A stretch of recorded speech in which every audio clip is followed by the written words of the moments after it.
So you're going around talking to people about how to sell the libertarian message, how to sell a free market message, which is so important because not enough people really in the movement know how to sell a message. So what advice are you giving to free marketeers, libertarians, about how to sell the message? Well, Brian, thanks so much for having me here. I gave a specific talk today about teaching libertarians about sales and giving them a lot of tough love. And the way I opened the talk was, I said, so let's say you want to sell your car to somebody. Imagine how it would impact the sale if at the same time you tried to explicitly convince your buyer that he's an idiot. Because that's what we're doing. We've got a great product, and we've got a horrible sales method. Yeah. You know, we've got a great thing to sell, but what are we selling? We're selling the best way for people to live amongst each other, and people aren't accepting it. So why don't they want the best way to live amongst each other? Obviously, the problem is on us. We can't just complain about other people. We're doing something wrong. Why is it so hard to sell such a palatable message? Well, the way I explained this was, we're capitalists, we believe in a division of labor, and there's a very good reason why inventors and engineers at a company are not necessarily the salesmen.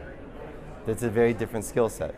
And so if you can imagine if a car company decided to, they don't want any more of their salesmen, they just decide, screw these guys, just fire them, and have the engineers on the sales floor directly sell to the customers, you'd have the libertarian movement.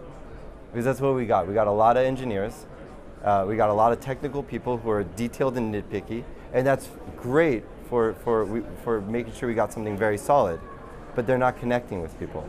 You know, the way I explain that is, just because, let's say somebody's very good at baking pies, they know about crust and filling and fruit and temperatures, and somebody says, you make the best pies, you got to start a company.